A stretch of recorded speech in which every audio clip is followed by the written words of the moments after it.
Ya, Assalamualaikum warahmatullahi wabarakatuh. Pada hari ini kita akan memasuki pertemuan ke-9 ya, setelah kemarin kita ujian tengah semester.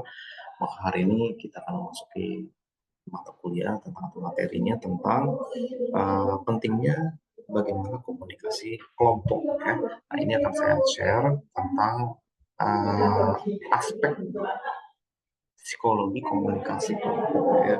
Apa saja sih aspek psikologi komunikasi kelompok dan mengapa orang-orang bergabung dengan kelompok? Dan tentu mengikuti banyak sekali UKM, ada juga yang ikut organisasi, ada juga kelompok-kelompok termasuk kelompok kelas A, B, dan C. Ya. Kenapa orang-orang bergabung dengan kelompok dan kenapa akhirnya di dalam satu kelas juga dibikin kelompok-kelompok lagi? Supaya apa? Nah, ini ada beberapa aspek yang Anda harus pelajari.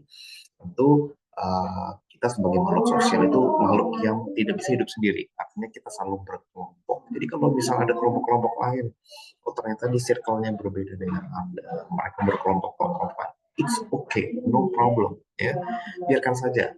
Itu secara natural mereka berkelompok. Ya, karena sebagai makhluk sosial, manusia itu dorongannya untuk saling membutuhkan. Ada dorongan untuk belajar, ada juga dorongan untuk saling berinteraksi sosial. Mereka ini saling mengkoreksi sebagai wujud respon. Ya. Ada feedback dan perubahan. Ada persepsi orang lain terhadapnya. Butuh persepsi orang lain, ada persepsi orang lain terhadap penampilannya dan lain sebagainya. Ataupun reaksi atas penilaian orang lain terhadap diri kita sendiri. Nah, maka kita sebagai makhluk sosial tidak pernah terlepas yang namanya dari omongan orang ya. Orang mengomentari kita pakaian apa, kita kerjanya gimana, akan terus ada. Kita sebagai makhluk sosial akan terus dikomentari, akan terus di omongin gitu ya. Nah, berikutnya untuk memenuhi tujuan individu, fungsi kelompok ini bagi perorangan adalah dapat membantu individu memenuhi termasuk sosialisasi atau socializing dan pertemanan companionship, mendukung perkembangan atau perubahan seseorang sebagai sarana bagi pertumbuhan secara spiritual atau spiritual growth. Ya. Dan apa itu kelompok? Kalau kita bicara kelompok, kelompok itu definisikan sebagai sekumpulan orang yang mempunyai tujuan bersama, yang berinteraksi satu sama lain untuk mencapai tujuan bersama dan memandang mereka sebagai bagian dari kelompok tersebut. Ini menurut Teddy Maulana tahun 2005. Dan apa itu komunikasi kelompok? Sedangkan komunikasi kelompok adalah komunikasi yang berlangsung antara beberapa orang dalam suatu kelompok kecil seperti dalam rapat, pertemuan, konferensi, dan lain sebagainya. Menurut Michael Berger di dalam Wiriata 2005 mendefinisikan komunikasi kelompok sebagai interaksi secara tatap muka antara 3 orang atau lebih dengan tujuan untuk yang telah diketahui, seperti berbagi informasi, menjaga diri, pemecahan masalah, yang mana anggota-anggotanya dapat mengingat karakteristik pribadi anggota lain dengan tepat. Nah, tentu kelompok ini diklasifikasikan dari beberapa, ada kelompok primer dan sekunder. Nah, ini yang perlu Anda pahami. Kelompok primer. Kelompok primer adalah suatu kelompok yang anggotanya berhubung sangat akrab. Nah, siapakah dia? Siapakah dia? Ya, kelompok primer itu biasanya orang-orang yang Anda curhati, orang yang sangat dekat, yang menyentuh hati dalam asosiasi dan kerjasama. Ya, bisa jadi sahabat Anda, ya, bisa jadi orang tersayang Anda. Ya. Kelompok sekunder ini kelompok-kelompok yang anggotanya berhubungan tidak begitu akrab, tidak personal, tidak menyentuh hati kita biasa saja. Jadi kita berteman hanya di dalam kelompok itu. Tapi misal teman sekelas, tapi tidak begitu akrab. Mereka tapi teman sekelas, gitu ya. Kemudian berikutnya, kelompok primer dan sekunder dibedakan menjadi karakteristik komunikasinya. Oh, ini dia. Kualitas komunikasi pada kelompok primer itu bersifat dalam dan sangat meluas. Dalam arti menembus kepribadian kita yang paling tersembunyi, ini termasuk kelompok primer. Sedangkan di dalam kelompok sekunder itu kebalikannya, ya. Uh, Kalau kelompok primer itu lebih lebih kepada isi ya, sedangkan kelompok sekunder itu instrumental saja. Nah, yang berikutnya adalah kelompok keanggotaan dan kelompok rujukan. Nah, kelompok keanggotaan itu seperti apa? Yaitu kelompok keanggotaan secara administratif dan fisik menjadi anggota kelompok tertentu, misalnya anggota BEM, anggota Hima Septal, anggota KM dan kelompok. Ada juga kelompok rujukan. Kelompok yang digunakan sebagai alat ukur untuk menilai diri sendiri atau untuk membentuk sikap. Menurut teori, kelompok rujukan mempunyai 3 fungsi: komparatif, normatif, dan fungsi perspektif.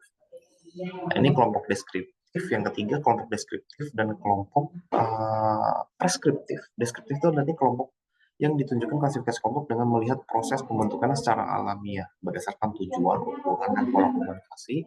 Kelompok deskriptif dibagi menjadi tiga, yaitu kelompok tugas, misalnya ada dibagi tugas oleh dosen untuk memecahkan masalah, kelompok pertemuan, dan kelompok penyadar, ataupun kelompok preskriptif mengacu pada langkah-langkah yang harus ditempuh anggota kelompok dengan mencapai tujuan kelompok. Ya, misalnya diskusi meja bundar, simposium, diskusi panel, forum, kolokvium, konferensi, prosedur parlementer, dan lain sebagainya. Nah, pengaruhnya kelompok pada perilaku komunikasi itu apa sih? Yang pertama, ada pengaruhnya.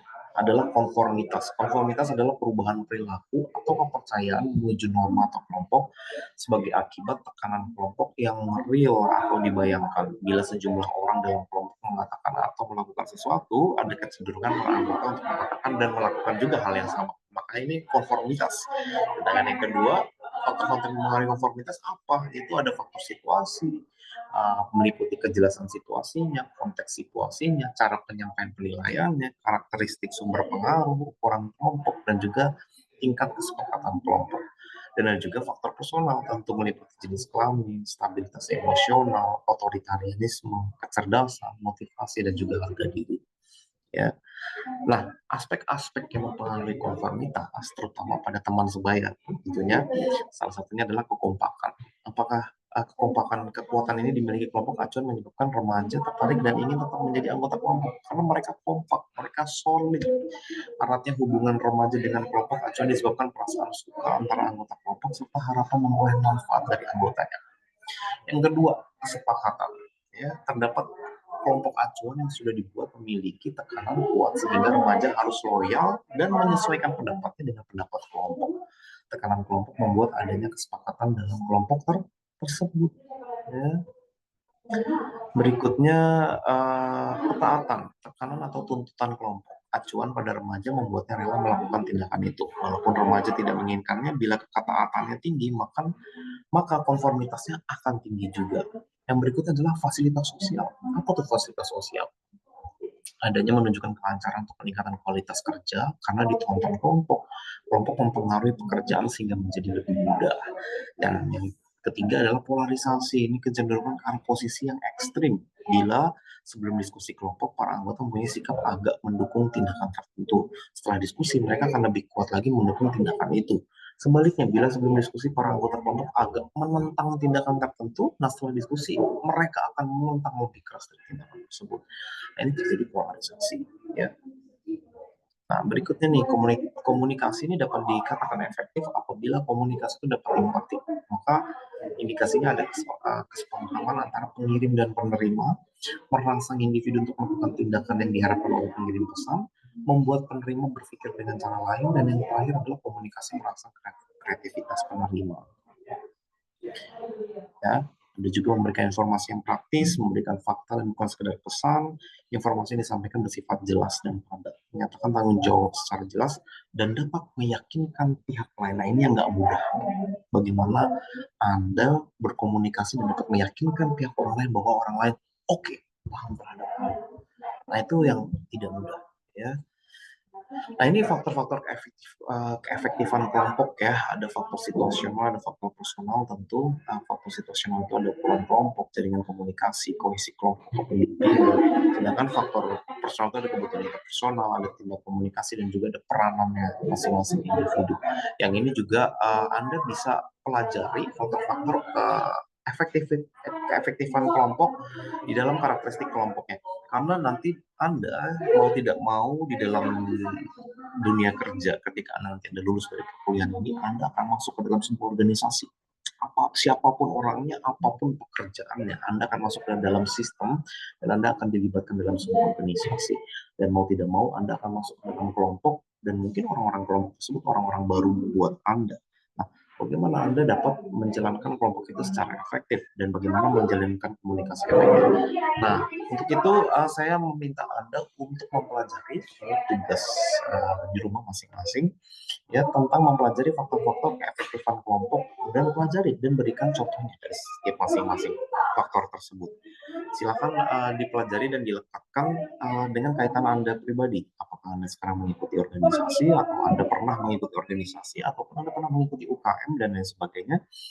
Anda bisa ceritakan sebagai contoh ataupun ngambil contoh-contoh yang lain yang bisa Anda cari.